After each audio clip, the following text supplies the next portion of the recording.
세상에서 가장 강력한 회사가 어디냐고 묻는다면 대부분은 애플이나 삼성 혹은 엔비디아를 떠올리겠지만 정답은 아닙니다.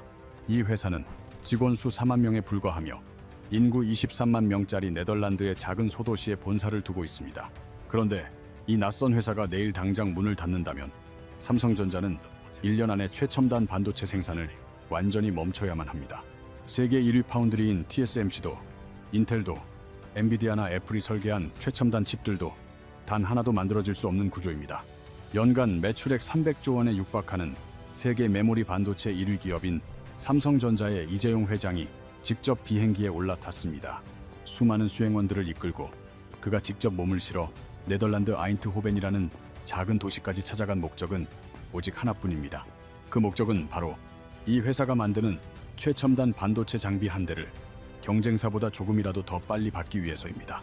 삼성뿐만 아니라 파운드리 1위 TSMC와 AI 시대를 연 엔비디아, 반도체의 원조 인텔도 배송 일정표 앞에서는 똑같은 처지입니다. 수백조 원의 가치를 지닌 글로벌 거인들이 장비를 받기 위해 겸손하게 줄을 서야만 하는 기이한 회사가 바로 여기 있습니다. 반도체 업계에서는 이렇게 거대한 갑들이 오히려 을에게 간절하게 줄을 서는 기막힌 관계를 슈퍼을이라는 두 글자로 표현합니다. 하지만 이 거대한 회사가 처음부터 이런 압도적인 독점 구조를 가졌던 것은 아니라는 놀라운 반전의 이야기가 숨겨져 있습니다. ASML은 화려한 실리콘밸리의 스타트업도 아니며 미국 국방부의 막대한 자금 지원을 받으며 화려하게 태어난 회사도 결코 아닙니다. 1984년 네덜란드의 필립스 공장 한 귀퉁이에 자리 잡은 지붕에서 빗물이 줄줄 새어 들어오는 허름한 창고에서 초라하게 시작했습니다. 비가 새는 그 좁은 공간에서 수십 명의 엔지니어가 모여 회사를 세웠지만 수년간 연속적인 적자의 늪에서 빠져나오지 못했습니다. 주주사 중 하나가 결국 투자를 포기해버렸고 심지어 모기업이었던 필립스마저 구조조정에 들어가며 엄청난 위기를 맞았습니다. 그 당시 회사의 운명은 사실상 완전히 끝난 것처럼 보였고 언제 문을 닫고 사라져도 전혀 이상하지 않은 상황이었습니다. 그 시절 반도체 노광 장비 시장의 절대적인 주인은 니콘과 캐논을 앞세운 일본 기업들이 70에서 80%를 장악하고 있었습니다. 거대한 일본 기업들의 틈바구니에서 이름도 없이 버티던 이 군수업체는 파산 직전에 절체절명의 순간을 마주하게 됩니다. 바로 그 순간 ASML의 경영진은 현재의 제품을 조금 더 개선하는 대신 아무도 예상하지 못한 과감한 도박을 선택합니다. 파산 직전의 절망적인 상황 속에서 경영진이 선택한 그 과감한 도박은 당시 세상에 존재하지도 않았던 극자외선 EUV라는 미지의 기술에 회사의 모든 운명을 거는 것이었습니다. 이 기막힌 선택과 기술의 가치를 온전히 이해하려면 먼저 ASML이 만드는 이 거대한 장비가 도대체 반도체 제조 공정에서 어떤 역할을 하는지 단순하게 알아야만 합니다. 실리콘으로 만든 얇고 둥근 판인 웨이퍼 위에 수십억 개의 초미세 전기 회로를 마치 사진을 찍듯 정교하게 새겨 넣으면 그것이 비로소 반도체 칩이 됩니다. 웨이퍼 위에 그려지는 이 회로의 선이 얼마나 가느냐에 따라 칩의 성능이 결정되며 선이 가늘수록 속도는 훨씬 빨라지고 전력 소비는 획기적으로 줄어듭니다. 눈에 보이지 않는 이 초미세 회로를 새기는 가장 핵심적인 도구가 바로 빗지며 이 빛의 파장이 짧으면 짧을수록 훨씬 더 가는 선을 완벽하게 그릴 수 있습니다. 기존 반도체 장비들이 사용하던 빛의 파장이 193나노미터였던 반면 ASML이 전부를 걸었던 EUV 장비의 빛은 무려 13.5나노미터에 불과할 정도로 극단적으로 짧았습니다. 그저 숫자의 차이로만 보면 단순해 보일 수 있지만 이것을 실제로 기계에서 구현해내는 난이도는 아예 다른 행성의 외계 기술 이야기라고 할 만큼 경이롭습니다. 극자외선이라는 이 특별한 빛은 태양에서 뿜어져 나오긴 하지만 지구의 대기를 통과하는 순간 공기에 전부 흡수되어 버리기 때문에 자연 상태로는 결코 존재하지 않습니다. 따라서 이 까다롭고 예민한 빛을 기계 안에서 인공적으로 만들어내야만 하며 그것도 반도체 공정에 쓸 수 있을 만큼 매우 강하고 안정적으로 생성해야만 합니다. 이 불가능해 보이는 과제를 해결하기 위해 ASML이 선택한 방식은 진공 상태의 허공을 향해 눈에 보이지도 않는 미세한 주석 액체 방울을 초당 5만 번이나 떨어뜨리는 것입니다. 미세한 주석 방울이 자유낙하하는 바로 그 찰나의 순간 첫 번째 고출력 레이저가 정확히 명중하여 둥근 방울을 얇고 납작한 디스크 형태로 완벽하게 찌그러뜨립니다. 방울이 납작해져 면적이 넓어진 그 미세한 틈을 타 두 번째 레이저가 다시 강타하면 주석은 태양 표면 온도를 훨씬 넘어서는 극한의 상태로 대폭발을 일으킵니다. 오직 그 맹렬한 폭발의 찰나에만 극자외선이 터져 나오는데 이 모든 복잡한 과정이 초당 5만 번, 단 한 번의 오차나 실수도 없이 완벽하게 반복되어야만 합니다.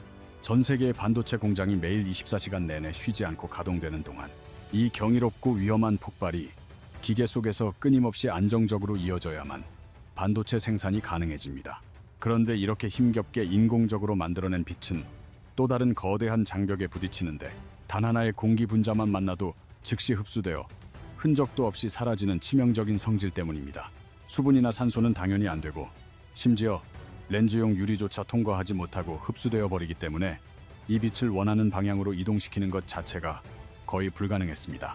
이 문제를 돌파할 유일한 해결책은 오직 하나뿐이었는데 그것은 장비 내부 전체를 공기 입자가 단 하나도 존재하지 않는 우주와 같은 완벽한 진공 상태로 만들어버리는 것이었습니다.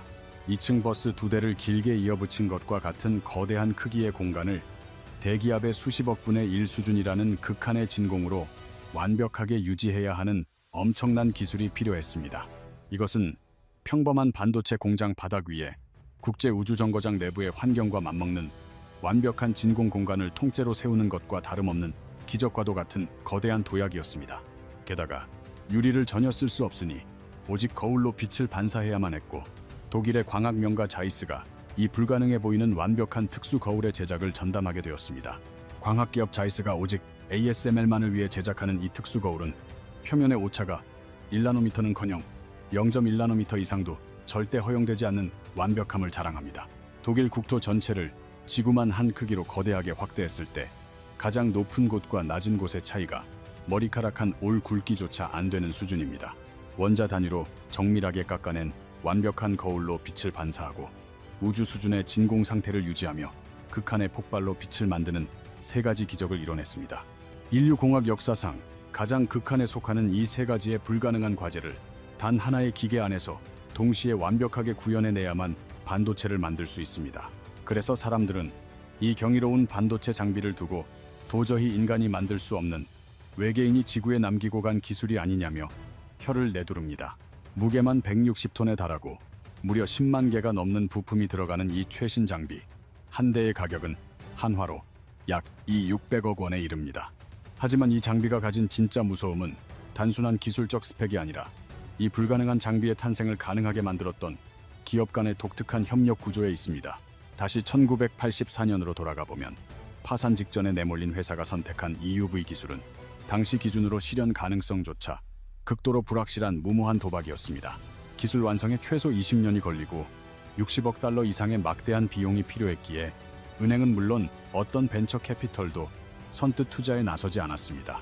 아무도 돈을 빌려주지 않는 절망적인 상황에서 ASML은 발상을 전환하여 은행이 아닌 미래의 거대한 고객사들을 직접 찾아가 파격적인 제안을 건넸습니다. 이 기술이 완성되면 가장 큰 이익을 볼 반도체 제조사들이 개발 비용을 분담하는 대신 완성된 장비를 가장 먼저 받을 권리를 가져가라는 것이었습니다.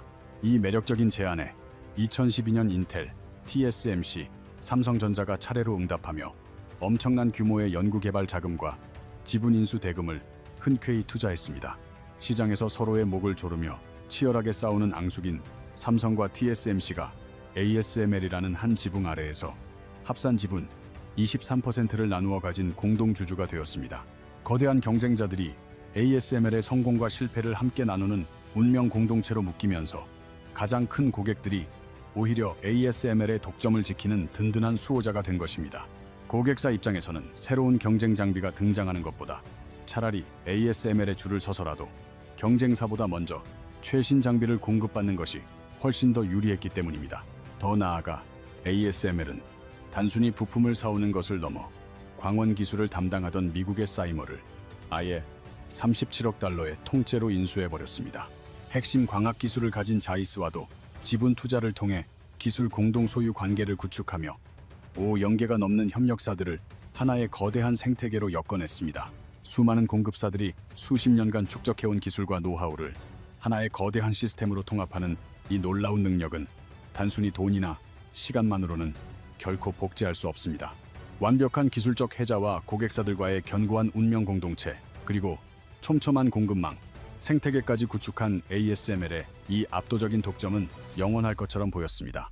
그런데 2018년 철옹성 같았던 ASML의 독점 구조가 시장 논리가 아닌 국가 간의 권력 다툼이라는 전혀 새로운 차원으로 진입하는 사건이 터집니다.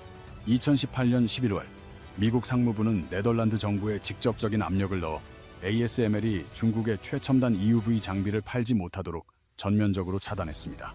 미국이 이토록 강경하게 나선 이유는 최첨단 반도체가 미래 인공지능 기술의 핵심이자 국가 안보를 좌우하는 최첨단 무기 시스템의 두뇌이기 때문이었습니다. 중국이 이러한 최첨단 기술을 갖게 되는 것을 막기 위한 가장 확실하고 효율적인 방법이 바로 ASML의 공급줄을 끊어버리는 것이었습니다. 규제는 해가 갈수록 더욱 확대되어 최첨단 EUV뿐만 아니라 한 세대 아래인 구형 심자외선 장비의 일부 모델까지 범위가 넓어졌습니다. 더 나아가 이미 중국 공장에 팔려 들어간 기존 장비들에 대한 유지 보수와 필수 부품 공급까지 완전히 제한해버리는 강력한 조치가 취해졌습니다. 이는 기계가 고장나도 고칠 수 없고 부품도 교체할 수 없게 만들어 기계들을 살아있는 채로 서서히 말라 죽게 만드는 전략이었습니다. 시장에서의 독점은 더 뛰어난 기술이 나오면 이론적으로 깰 수 있지만 국가 권력이 법과 외교로 보호하는 독점은 기술만으로는 결코 뚫을 수 없습니다. 게임의 규칙 자체를 바꿔야만 하는데 그 강력한 규칙을 통제하고 만드는 주체가 기업이 아니라 정부이기 때문입니다. 이중으로 완벽하게 봉쇄당한 중국은 가만히 있지 않았고 2023년 8월 화웨이가 어떠한 사전 홍보도 없이 신형 스마트폰을 조용히 출시합니다. 이 놀라운 칩은 중국의 파운드리 기업인 SMIC가 미국의 제재를 피한 구형 노광 장비를 변형하고 동일한 공정을 여러 번 반복하는 방식으로 간신히 만들어낸 것이었습니다. 봉쇄망이 완벽하다고 믿었던 미국 백악관은 그 안에서 다른 길이 뚫리고 있었다는 사실을 파악하고 엄청난 당혹감에 휩싸였습니다. 미국 의회에서는 즉각적으로 추가 규제를 요구하는 목소리가 빗발쳤고 수출 통제망에 뚫린 허점을 다시 메우는 작업이 서둘러 시작되었습니다. 하지만 중국 정부 역시 멈추지 않고 국가의 모든 역량을 집중시켜 아예 자체적인 국산 노광 장비를 개발하는 데 사활을 걸기 시작했습니다. 상하이 마이크로 일렉트로닉스를 중심으로 진행 중인 이 국가 프로젝트에서 최근 28나노급 공정용 자체 장비 시제품 개발에 성공했다는 보도가 나왔습니다. 여전히 ASML의 최첨단 수준과는 큰 격차가 있다는 평가지만 중국의 기술 개발 속도가 초기 예상을 훨씬 웃돌고 있다는 점은 부인하기 어렵습니다. 한쪽에서는 국가 권력이 독점을 법으로 강력하게 보호하고 다른 한쪽에서는 국가 자원을 총동원하여 그 독점의 벽을 뚫으려 정면 충돌하고 있습니다. 그런데 이 거대한 국가 간의 정면 충돌과는 전혀 다른 방향에서 아무도 주목하지 않던 곳에서 판을 흔드는 새로운 우회 움직임이 시작되었습니다. 한때 반도체 시장의 강자였다가 ASML에게 밀려났던 일본의 캐논이 2023년 빛을 쏘는 것과는 완전히 다른 방식의 신형 장비를 세상에 내놓은 것입니다.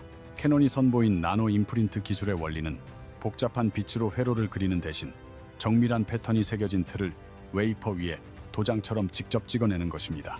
극자외선을 억지로 만들 필요도 진공 환경이나 수천억 원짜리 특수 거울도 전혀 필요 없는 완전히 새롭고 단순한 접근 방식입니다. 이 혁신적인 장비의 가격은 ASML의 EUV 장비에 비해 10분의 1 이하 수준이며 전력 소비량 또한 최대 90%까지 획기적으로 줄일 수 있습니다. 먼지 하나만 끼어도 패턴 전체가 망가지는 치명적인 결함 때문에 수많은 기업들이 포기했지만 캐논은 무려 30년 넘게 이 문제에 집요하게 매달렸습니다. 그 끈질긴 집념의 결과로 2023년 드디어 상용 장비가 출하되었고 현재 SK 하이닉스와 키옥시아가 낸드 플래시 특정 공정에서 이 장비를 적극적으로 테스트하고 있습니다. 장비 시장의 변화뿐만 아니라 반도체를 설계하고 조립하는 근본적인 방식 자체에서도 ASML의 독점을 위협하는 거대한 지각 변동이 일어나고 있습니다. 지금까지는 모든 기능을 하나의 거대한 칩에 통째로 집어넣어 전체를 최첨단 EUV 공정으로 만들어야만 경쟁에서 살아남을 수 있었습니다. 그러나 최근에는 칩을 기능별로 잘게 쪼개어 작은 단위로 따로 만든 뒤 나중에 하나의 패키지로 정교하게 조립하는 방식이 대세로 떠오르고 있습니다. 가장 핵심적인 연산 부분만 값비싼 EUV 공정으로 만들고 나머지 부분은 덜 정밀한 구형 장비로 만들어 조립하여 원가를 절감하는 것입니다. AMD가 이 방식으로 인텔과의 격차를 좁혔고 삼성과 TSMC도 생산 전략을 조정하면서 반도체 업계 전반의 EUV 장비 절대적 의존도가 점차 낮아지고 있습니다. 정면에서는 중국이 봉쇄를 뚫으려 하고 측면에서는 캐논이 우회로를 파고 있으며 설계 방식마저 진화하며 ASML을 세 방향에서 동시에 압박하고 있습니다. 하지만 독점의 제왕 ASML도 가만히 손을 놓고 있지 않았으며 기존 EUV보다 훨씬 더 미세한 회로를 새길 수 있는 차세대 하이 장비 개발을 완료했습니다. 인텔이 2024년 최초로 도입한 이 차세대 장비는 한 대 가격이 약 3억 5천만 달러로 기존 장비의 2배에 달하는 엄청난 몸값을 자랑합니다. 도전자들이 땀 흘리며 현재의 기술을 간신히 따라잡으려는 그 순간 ASML은 이미 저 멀리 있는 그 다음 삼봉우리에 여유롭게 승리의 깃발을 꽂은 것입니다. 빗물이 새던 창고에서 파산 직전까지 갔다가 아무도 가지 않던 20년의 고난도 길을 걸어 마침내 세상에 없던 압도적 기술을 완성해낸 회사입니다. 경쟁사들을 주주로 만들고 5연계의 공급사를 묶어냈으며 이제는 국가 권력의 보호와 견제를 동시에 받는 이 40년의 서사시는 지금도 현재 진행형입니다. ASML이 흔들리면 삼성이 흔들리고 코스피가 요동치며 환율 지표와 우리가 매일 쓰는 전자제품의 가격으로 우리 일상에까지 파동이 번집니다. 뉴스에 오르내리는 수많은 숫자들의 한쪽 끝이 바로 네덜란드의 작은 도시에 있는 이 낯설고도 강력한 회사와 아주 단단하게 연결되어 있습니다. 당신은 지정학적 전선과 기술 격차가 벌어지는 뉴스의 이면을 알고 있는 사람입니까? 아니면 그저 흔들리는 숫자만 바라보는 사람입니까? 선택은 지금 여러분의 몫이며 댓글로 남겨주실 여러분의 다양한 의견과 함께 앞으로도 더 유익하고 돈이 되는 이야기로 돌아오겠습니다.